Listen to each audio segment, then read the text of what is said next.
Hi, Denise. Thank you so much for joining us today here at the AHA annual meeting. Our first in person in 2 years, and so the energy here has been phenomenal. And I'm delighted to have the opportunity to speak with you today about the integration of physical and behavioral health, because that is one of AHA's top priorities in terms of improving access to behavioral health services. And I just want to note before we start talking today about your own experiences that several of our keynote speakers, the Secretary of HHS, the CMS Administrator, we just heard from Senator Roy Blunt from Missouri, all of them talked about the value of mental health, the value of treating substance use disorders, the importance of getting upstream and really looking at early intervention and prevention. And I must say it's my personal bias that the integration of physical and behavioral health achieves all of those goals. It won't happen in isolation. We've got to address community partnerships, we've got to reduce stigma. There's a lot of other things, but I do think that's a key linchpin in this. So I'm so delighted to have you here because you've already gone on this journey at your organization. And so my kickoff question to you is, why did you start your journey? Well, in 2011, one of our health plans in Baton Rouge, Louisiana, wanted to do collaborative health care. And when it was presented to a group of primary care physicians at another employer, there was pushback. They didn't want to do it. And the CEOs and CFOs couldn't challenge it because it was new. It was a new concept, and there wasn't enough information. So I stepped back, saw the importance of it, because the mind and the body is connected. If you develop diabetes, you're going to get depressed. And then if you're depressed, you won't follow your care. And your disease is just, going to get more chronic, and you'll have more issues. And on the other hand, if you get depressed, you have anxiety, you can develop cardiac disease. You're not well, right? So they're connected. And I knew back then that you have to treat the whole person. It's holistic, right? And so I said, okay, we need to step back and do grassroots on stigma. It's the stigma against mental illness that we had to tackle. So we started doing that. In our own organization, Our Lady of the Lake Regional Medical Center in Baton Rouge, which is part of the Franciscan system, and we're statewide. I'm fortunate to have a medical director, Dr. Lee Tynes, that is a champion for this and has really been pushing it. And so 3-4 years ago, he developed the collaborated care in our LSU primary care clinics, collected data, saw the outcomes, success stories, and now we're going across our entire primary care system. In Baton Rouge, that's 265 primary care physicians, which includes pediatrics, which is important. And across our state, that's 444. primary care physicians. That is exciting. When I got into mental health administration back in 2000, mental health was not a sexy medicine. Nobody wanted to talk about it. I was even told that in my career I was going to hit a glass ceiling. And it's exciting now because now it's becoming a sexy medicine because people are realizing you have to have mental wellness in our communities, in our society, for population health, and collaborative healthcare is the way to go. So you've used the term collaborative healthcare or collaborative care a couple of times. And I've heard that in my readings, obviously, from the University of Washington and Dr. Jürgen Utzer's work there as well with the impact study. But what is collaborative care? For those people, that's a new term. What does that mean as you're rolling out this integration program? Okay. Well, we know integration is when you connect behavioral health and primary care. Collaborative care's taking it to another level, where there's a licensed clinical social worker in the primary care setting. And that social worker can service more than one primary clinic, right? And they do assessments, psychosocial assessments. The primary care physician will refer to that social worker. Someone may come in and say they're going through a divorce, they're not sleeping, they have a lot of stress in their job, they're full of anxiety. That'll get kicked to the social worker. And then the social worker collects all of that psychosocial information and then consults with the psychiatrist. And he'll come in, review the medical record, look at the medical history, and then write in the chart for recommendations. The primary care physician is the quarterback of the team, and he decides what that team is going to be comprised of. And it may be decided a dietitian or a nutritionist needs to come in on the case. He calls the audibles, and everybody wraps around that patient. And Dr. Tynes told me about a success story of someone that came in, a gentleman, severely depressed, missing work, was on the verge of losing his job. And they wrapped around this gentleman, and he graduated from the program, and very successful outcome. He said this is the best he's ever felt, and is making more money than he ever did. I mean, those are the success stories because it's early intervention before those issues become chronic, and they end up in the emergency room suicidal. It is so interesting that it's taken a while for psychiatric and substance use disorders to really have a grassroots effort to have more focus on early intervention and prevention. How long have we been screening for high blood pressure? How long have we been doing screens at, community health settings for diabetes, et cetera? And so it's really inspirational that you're going on this journey. You sensed a little bit. I'm going to combine a couple of questions I had for you.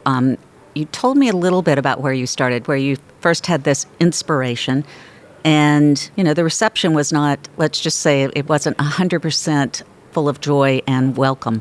So you sat back, reevaluated, got more data. But eventually, where did you start? Did you start with just one primary care physician? It sounds like you had a champion, Dr. Tynes. So that's critical, right? But what was the next step after you identified a champion? Then you present data. You look for evidence-based research to prove, right? When you're talking to executives, CEOs, CFOs, they think in dollars. So you show them the research that if someone has chronic diabetes and you get a psychiatric team involved and wrap around that patient, for every dollar spent on that patient, you save $28. Numbers talk, right? Yes. Okay. So for early intervention, for every dollar spent, you save $6. So you have to know your audience. If you're talking to a clinical team, you talk about quality, standard of care, outcomes, and you show that evidence. If you're talking to CFOs, CEOs, you show the financials, right? And we know where healthcare is going. You're going to get rewarded for positive outcomes. So it's all coming together now, and it's becoming sexy, right? That's so awesome. I just wanted to let the audience who's listening now know, hopefully by the end of this year, and right now we are sitting in Washington, D.C., and it's April 2022. But by the end of this year, we're going to have a comprehensive guide for hospitals on steps that they can take, messaging that they can use to go on their own journey. So this podcast is just one of a series of resources that we are going to be offering to the field. Additionally, if you want more of that ROI data that Denise just so eloquently provided, you can Google a 2019, so 2019 Trend Watch on behavioral health from the AHA. And in the center of that document, there are many other research studies that show that not only will this improve, as she said, and I think CEOs and CFOs also care about the quality and the outcomes, but these research tell the full story of how the integration of physical and behavioral health can actually help organizations reach not just the triple aim, but I think it might be the quintuple aim now, because we're also concerned about the mental health and well-being of our own workforce. And initial studies, anecdotal studies, have shown that working in teams, helping provide primary care physicians, and I'm just going to ask if this is true in your own organization, that working in those teams can actually improve physician satisfaction. Is that something that you found? Yes. It puts a primary care physician at ease, because in the past, when they noticed someone that had issues, they panicked. They didn't know what to do. It was 4 months to get them in to see a psychiatrist, right? So now they feel comfortable in identifying and addressing those issues because he's got a care team to wrap around that patient. So it's just opening up so many possibilities. And before we close, I want to give a shout out to our mayor in East Baton Rouge Parish, Mayor Broom. She has a behavioral health committee that I sit on. And when we were 2 or 3 years ago talking about access to care, I pointed out how collaborative care is access to care. And she's also a champion in this. And we're pulling resources together and really pushing this in our community.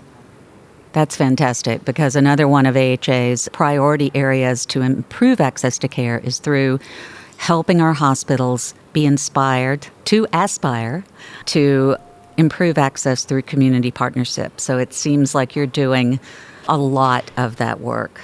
So what do you think the success factors, other than your obvious tenacity and your passion for this, what are some of the key success factors to make this work? Everyone needs to embrace it. And I think today, especially with COVID, the need is so much more. And people are realizing that mental wellness is important, and mental illness or emotional issues has no socioeconomic barriers. None. Right? I get phone calls on the weekends from professionals, government officials. I need help. My cousin, my daughter, right? And I'm getting those more often. And I think that is bringing the need for this to the limelight. And for our communities, it's important because this addresses health disparities, and it allows for health equity, which is the buzzword now.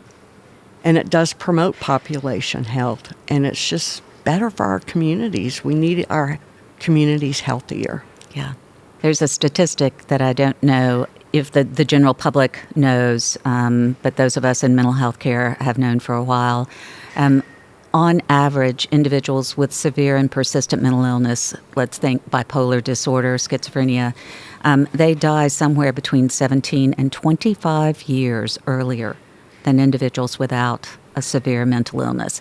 And that's not, initially people might say that's because of suicide, et cetera, and it's not. It's because because their disease is not being treated adequately, their physical health is waning, or they're not taking care of their physical health due to their mental health disorder. And that's a disparity that I just am delighted to know that your organization is working to eliminate. I'm excited too, and I'm honored to be able to work for an organization that embraces this as part of their mission. So, okay, we're coming to the end of the time. I'm getting the red light signal flashing over here. I'm going to give you 3 things but if you just want to go for 1 or 2, that's fine as well. But what are 3 things that you want listeners to remember about this discussion? If nothing else, in their car, they pulled into the driveway. What do you want them to remember? If you're feeling emotional distress for about anything in your life that's going on, reach out to your primary care physician. Tell him what's going on. Ask him if he can bring someone in to wrap around you to take care of your issues.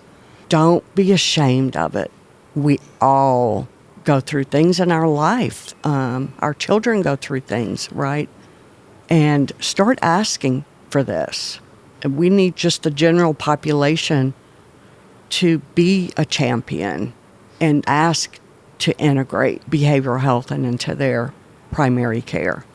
That's fantastic. Denise, thank you so much for being here with us today. Thank you also for serving on AHA's Committee on Behavioral Health for 3 years. We are looking for another place for you. We will get you back engaged, but we've obviously got her engaged here on today's podcast. Again, thank you for our listeners. If you would like any additional information about the work that AHA is doing in behavioral health, go to aha.org/behavioral health. This is Rebecca Chickey, the Senior Director of Behavioral Health at the American Hospital Association, and honored to share this time with my colleague, Denise Dugas. Thanks for having me.